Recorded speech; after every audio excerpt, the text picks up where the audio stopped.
So this is about us family remembering my tatay kasi March 1, 2026 it will be his first year death anniversary. And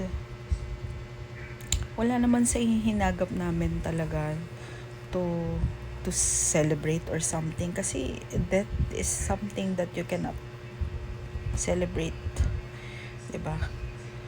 Commemorate, yes, yung remembering, oo, pero yung mag-spend kami ng parang gathering for him lang solemn, that's okay. Pero yung parang like maghahanda kami or something festive about it, there's nothing festive about losing a father, diba? We're not celebrating it that way. You know, other people do their tradition. It's different from sa amin. It's different.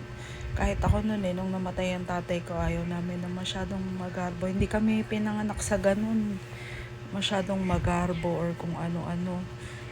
Kahit sabihin mong nakakaluwag-luwag na or something. Hindi namin naisip yung ganun na i-commemorate yung ganung klaseng ng tatay ko kasi naghirap ang tatay ko nung nawala siya. Sobrang hirap at sobrang hirap din yun sa side ng nanay ko. Sa side ko din kasi 'di ba? Sa family ko. And I respect that. Yung okay lang naman yung opinion na na dapat ganito, dapat naghanda, ganito anong ihahanda. Bakit kailangan maganda? 'Di ba? Kami kasi naka-focus kami, magpapadasal kami sa loob ng bahay, magtitiri kami ng kandila kung nasaan si tatay, yun. Not to not for anything else, 'di ba? Kompleto kami ng family kasi 'di ba? Ganon, that is our way of showing love to our loved ones, ganun. Ako, kahit pag nawala ako, I don't like it na magkakaroon din ng mga ganun-ganun na pagdasal nyo na lang ako. Ganun lang, magiging masaya na ako. Kasi it will feed yung spiritual ko through your prayers. Pero yung ganung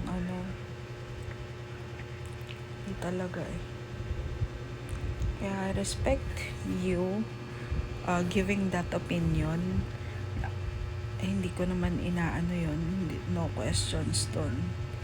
Pero yung decision namin ng family ko na since ito na yung kami, ito na kami. Diba? Nag-isang taon niya namatay or kung ano man. Tahimik kami sa loob ng bahay. Magkukwentuhan kami, isipin namin yun. Kung tutuusin yung pain na naramdaman namin nung buong pagkakataon na yun na nawala si tatay, it's really hard for us to commemorate what happened, diba?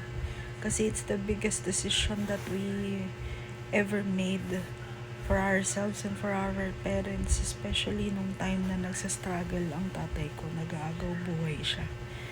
Yun yung mga biggest decision na at saka yung pagtanggap namin, hirap na hirap kami nun. So, we celebrate his life sa birthday niya. Pero yung death niya, we never. Kasi mas masakit sa amin yun. Kaya nung may mention ko sa nanay ko, na mag-i-invite ba tayo ng tao para Bakit? Hindi nga tayo ng gulo ng tao nung nag-aagaw buhay ang tatay mo sa ospital o kung ano man.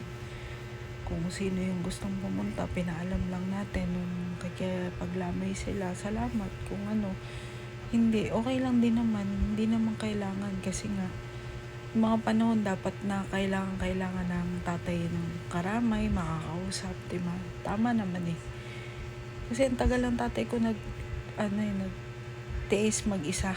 Namuhay siya mag-isa sa Angono, ganyan. Wala yung nanay ko, wala kami kasi nagtatrabaho. May time tawag siya ng tawag sa amin, tawag siya ng tawag kung kani-kanino, diba? Those are the simple act. Tsaka yung nagde-demand siya, o anak, dalawin niyo ako dito, anak, puntahan niyo ako dito. Yung mga ganong bagay. Yun yung mga dapat na ginawa. Hindi kung kailang wala na yung tao, tsaka lang natin gagawin lahat ng mga bagay na yun. Kaya yun yung nakakaiyak. Diba? Yun. We don't celebrate first year death anniversary. We don't celebrate 40th na day niya, or kung ano man, kung nakaakyat na siya or ano. You all know na the moment na nawala na siya ng hininga, kasama na niya ang Diyos. Ganun. Nasa piling na siya ng Diyos, ng Panginoon. Ganun, ni Jesus. Ganun. Tapos, mahal na mahal namin siya. Ganun. At least, wala kaming sinayang na oras. Masakit sa amin, pero wala talaga kami sa isip namin yung ganong klase. Kasi this is our first time, of course. At sa family namin, wala si lola, nawala na yung mga lolo't lola ko. Never kami nagkaroon ng ganon na ng gathering na parang basta kami magsasama-sama lang kami, ganyan. Tapos alam na namin sa loob namin, hindi kami focus sa kung ano yung ihahanda or ano. Nag-chip in nga lang kami, or kung ano. It's simple. It's very simple. Kami nagdadasal kami, ganun. Ganun lang.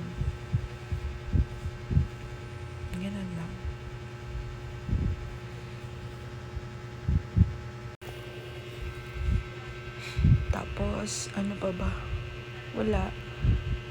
Hindi ko naman sinasabi na hindi naman ako against dun sa tradition ng iba, 'di ba, na parang ewan ko kung anong tawag mo dun, kung sineselebrate ba nila yung first year death, 'di ba? Parang hindi talaga kami, 'di ba?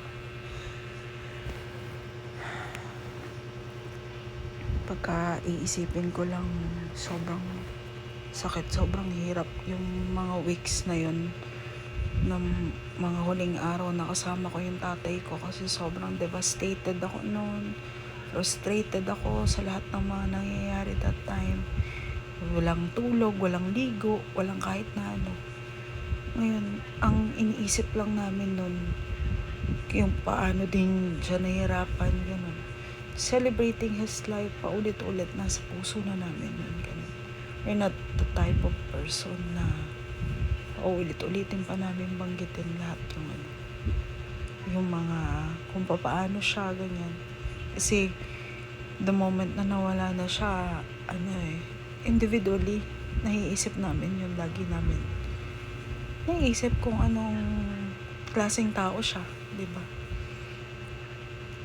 Pero yung papaulit-ulitin pa namin si tate ganito, di ba, ganyan, hindi na namin ginagawa kasi it's really painful and hurtful for us knowing that he is not coming back, diba? We need to accept na hindi na mabubuhay kung pag-usapan pa namin or kung ano pa, diba? We always remember our tatay through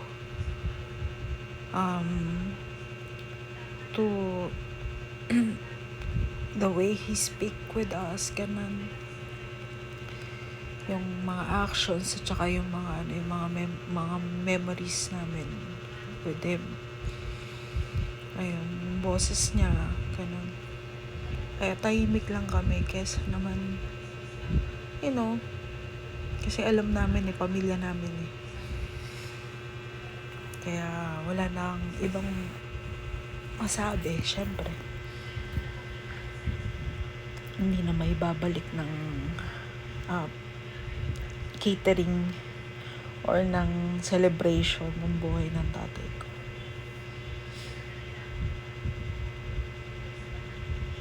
It's just a waste of time if we're going to throw something, diba? Birthday niya siguro yun, pwede. Though masakit pa din. Ganun. Hindi na rin namin siya babatiin ng ano, parang happy birthday in heaven, no?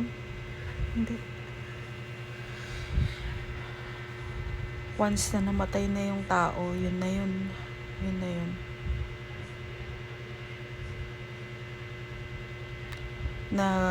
Nag-ano na siya, na-revert na siya doon, or kung ano pang meron, 'di ba? Since di naman natin alam kung anong nangyayari afterlife. But I am yun lang. Yun lang siguro.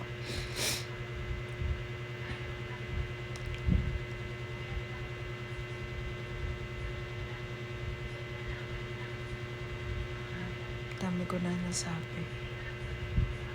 Basta we're not celebrating it.